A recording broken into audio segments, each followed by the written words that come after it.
was a cold, foggy evening when Claire first saw the Sable Hotel. She had heard of it in passing, whispered about by locals in the small, dying town she was passing through. Old, decrepit, and haunted, they'd said. The kind of place where time had slowed, where the walls held onto secrets like rotting memories. But Claire was a curious soul, a writer who thrived on stories like these, and the draw of the unknown was impossible to resist. As she drove through the winding roads, the towering silhouette of the Sable loomed ahead. It was an ancient building, 4 stories tall, its once grand architecture now decaying under layers of neglect. The windows were cracked, the stone facade eroded by time and weather. Despite the chill in the air, the flickering neon sign above the entrance promised vacancy. With no other choice for accommodation in the area, Claire reluctantly pulled into the parking lot. The gravel crunched beneath her tires as she parked near the entrance. The only other car in sight was an old sedan, rusted and parked in the far corner of the lot, as though abandoned years ago. The air felt heavy as she stepped out of the car, a thick mist swirling around her ankles, and the hairs on the back of her neck rose in unexplainable unease. Claire shook it off. It was just the fog, the late hour. Inside the hotel, the lobby was dimly lit. The floorboards creaked beneath her feet as she approached the front desk, which was manned by an elderly man with a thin, almost translucent face. His eyes were a pale blue, but his gaze seemed too intense, too knowing. His voice cracked when he spoke, sounding like it hadn't been used in years. "Welcome to the Sable Hotel, miss. You'll be needing a room for the night?" he asked, his lips curling into a thin smile. Claire nodded. "Yes, just for tonight." The fog caught me off guard. He handed her a key without asking for identification. "Room 307. It's a bit old, but you'll find it comfortable enough." She took the key, but the man's smile lingered unnervingly. "Don't stay up too late," he added, almost as a warning. "And don't go wandering the halls after midnight." Claire gave a polite nod, though his strange words unsettled her. She had dealt with eccentric old people before. What did they know about wandering halls? She ascended the creaking stairs, her footsteps echoing off the peeling wallpaper. The air was damp, thick with the scent of mildew and something old, something stagnant. Room 307 was at the end of a long, narrow hallway. The door creaked as she pushed it open, revealing a small, dusty room with a bed draped in a faded floral duvet. The furniture looked ancient, worn and out of place. A lamp flickered near the window, its light casting eerie shadows across the room. Should have taken the next exit, Claire muttered to herself. She could have easily found another place to stay, but it was too late now. The fog pressed against the window, blocking out the moon, and the chill in the air grew colder, seeping into her bones. After a quick look around, she decided to take a shower to shake off the unease. The bathroom was as old as the rest of the room, but the water was warm, a small comfort in the otherwise strange and unsettling atmosphere. It wasn't until she lay down on the bed, pulling the old quilt up to her chin, that she felt the weight of the silence. It was complete, suffocating. No sound from outside, no hum of city life, not even the usual creaks and groans of an old building settling. The stillness pressed against her eardrums, making her anxious. Then, at exactly midnight, the silence shattered. A door slammed open somewhere down the hall, followed by the sound of footsteps. Heavy, deliberate, slow. They seemed to be getting closer. Claire sat up, her heart racing. The footsteps stopped right outside her door. She froze. The doorknob turned, slowly, as if someone on the other side was testing it. Claire's breath caught in her throat, her fingers clutching the blankets. The knob turned again, and the door creaked, but it didn't open. There was no one there. Panic gripped her chest. She stood up and walked over to the door, peering through the peephole. But all she saw was the hallway, empty, silent.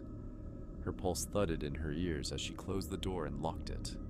She wasn't sure what had happened, but she wasn't about to stick around to find out. The footsteps faded into the distance, leaving only an overwhelming stillness behind. Claire shook her head, trying to calm her nerves. It had to have been her imagination, or the wind, the building settling, anything but what it felt like. But the sensation lingered, a gnawing feeling that she wasn't alone. She climbed back into bed, pulling the covers tightly around her, and tried to convince herself to sleep. But just as her eyes began to close, a soft whisper echoed through the room. "Don't sleep. Not yet." Claire's eyes shot open. The voice was unmistakable, like it had come from just beside her ear. She jerked upright, scanning the room. The shadows danced on the walls, their shapes warped by the flickering lamp. Her breath was shallow as she grabbed her phone and tried to call for help, but the signal was weak. The battery was nearly dead.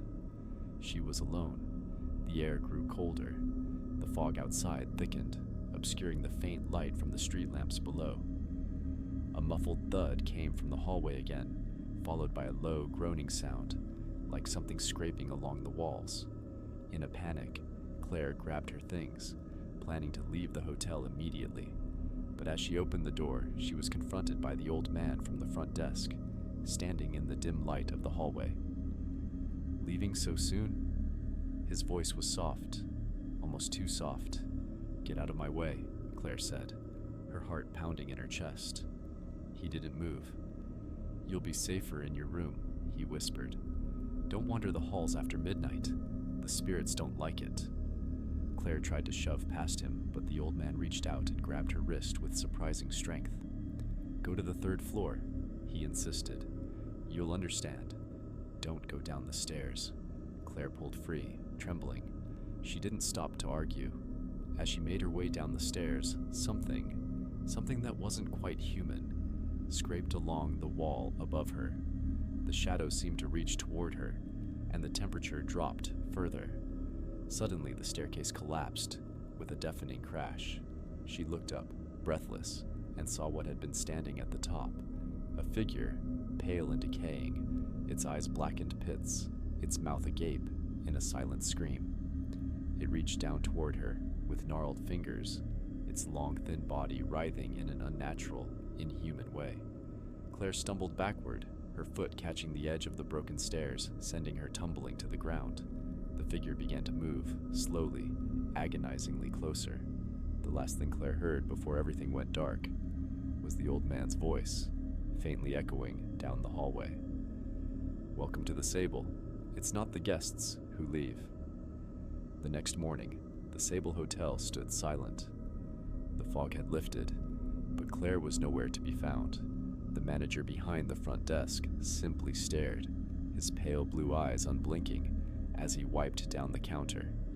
And in room 307, the bed remained undisturbed, the door slightly ajar. The only trace of Claire's stay was the faint scent of perfume that lingered in the air, along with a small crumpled notebook filled with strange, incoherent writings. One sentence stood out among the disjointed scribbles. "They are always waiting."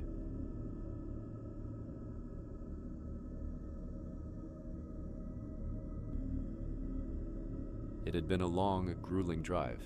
Sarah had been on the road for hours, the miles stretching endlessly before her as the night closed in. Her destination was a small town far off the beaten path, the kind of place people pass through without giving it a second thought. But she had nowhere else to go. The weather had taken a turn for the worse, the storm clouds heavy in the sky, and the rain had started falling in sheets, blurring the road ahead. She spotted the sign for the Blackstone Hotel, just as the last bit of daylight disappeared. The hotel's neon lights flickered above the entrance, casting an eerie glow over the parking lot. The building itself was old, its exterior a mix of crumbling stone and dark wood that looked like it hadn't seen maintenance in decades. A small rusted bell hung above the door, and the windows were thick with grime, making it hard to see inside. Sarah wasn't thrilled about staying at such a run-down place, but the storm had gotten worse. and she wasn't about to drive another hour to the next town. Besides, the sign said vacancy, and the building was the only one around for miles.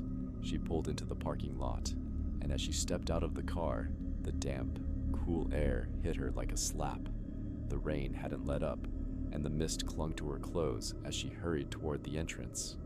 The bell rang as she pushed the door open, and a chill seemed to follow her inside. The lobby was dimly lit, the air musty and thick. The smell of old wood and dust filled her nostrils, and the faint sound of a grandfather clock ticking echoed through the room. The front desk was manned by a woman who looked like she hadn't aged a day in decades. She was tall, with long, stringy black hair that hung over her pale face. Her eyes were dark, almost black, and they seemed to peer straight through Sarah as she approached. "Good evening," the woman said in a voice that was low, almost hypnotic. "You're staying for the night?" Sarah nodded. "Just one night, if I can get a room." The woman's lips curved into a small, unsettling smile. "Of course. Room 213 is available. It's an old room, but it should be comfortable enough." Sarah hesitated, but the rain outside was growing heavier, and she didn't want to be on the road any longer. "That'll be fine." "How much?" The woman didn't answer immediately. Her gaze shifted toward the corner of the lobby, where the shadows seemed deeper than the rest of the room. The clock ticked louder, its rhythmic chime filling the silence. "Room 213 is special," the woman finally said, her voice barely above a whisper. "Not many choose it, but it will do for one night." Sarah tried to ignore the strange feeling crawling up her spine. "I'm sure it'll be fine." The woman handed over a brass key, the number 213 etched onto the tag. "Up the stairs, to your left. The hallway is long, but it'll bring you to the room." Sarah thanked her and took the key, but she couldn't shake the feeling that the woman was watching her too closely, as though she were waiting for something. The staircase creaked beneath her feet as she climbed. Each step echoed through the empty hotel, making her feel as though she were disturbing something ancient, something that had been asleep for too long. The walls of the hotel were adorned with faded wallpaper that seemed to peel at the edges, and portraits of long-gone guests hung crookedly on the walls, their eyes following her every move. Room 213 was at the end of the hallway, its door slightly ajar. Sarah pushed it open, and as soon as she stepped inside, she felt it, the cold. The room was freezing, and the air smelled stale, like it hadn't been touched in years.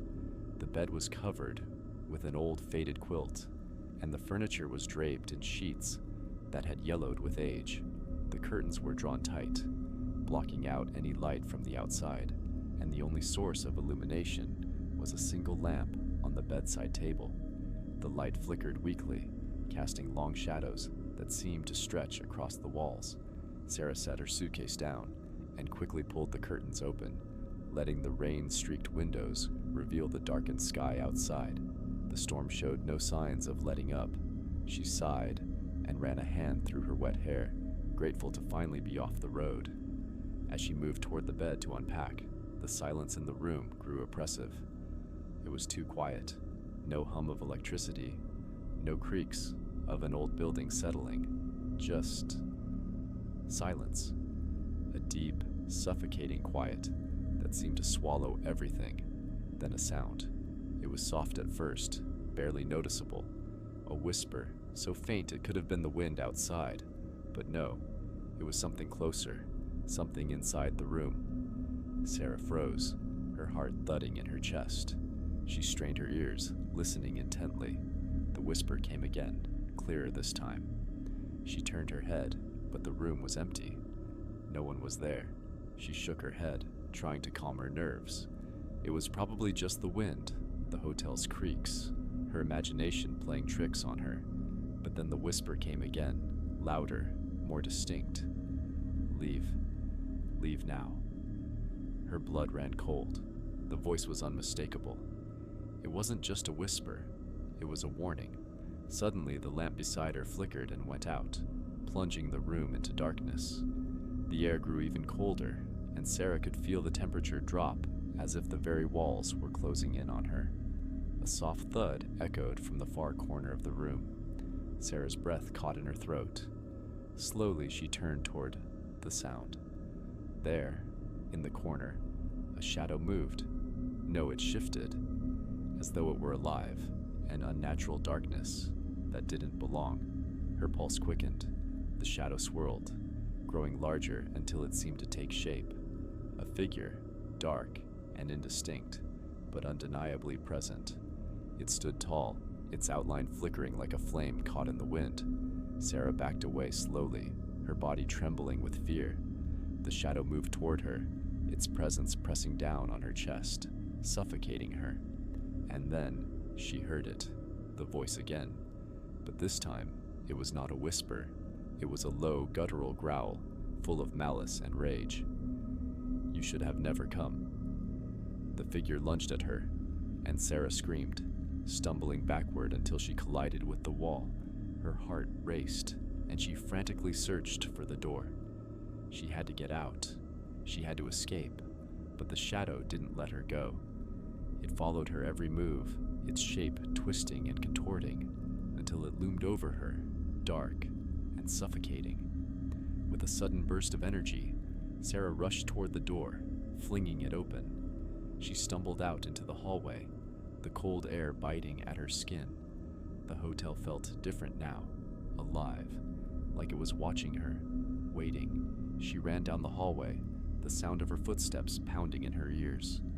She could feel the shadow closing in on her, its presence like a weight pressing against her back. She reached the stairs and sprinted down them, but as she did, a cold hand gripped her wrist. The woman from the front desk.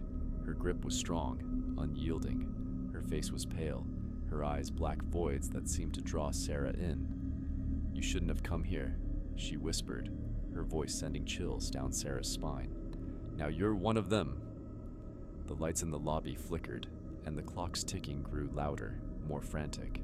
Sarah looked around in a panic. The lobby was empty now, save for the portraits on the walls. But the eyes of the painted guests were alive, watching her, their gazes following her every movement. In a final burst of desperation, Sarah wrenched herself free from the woman's grasp and bolted for the door. But as she reached it, she heard the soft click of the lock behind her. The door wouldn't open. It was as if the hotel itself was trapping her inside. "Help!" she screamed, banging on the door. "Let me out." But there was no answer, only the deep, slow ticking of the clock. And then, the whispering started again, louder now, filling her mind. "You're ours now." The last thing Sarah saw before the darkness claimed her was the woman's cold, emotionless smile, and the shadows stretching toward her, swallowing her whole. The Blackstone Hotel was never empty, and it never would be again.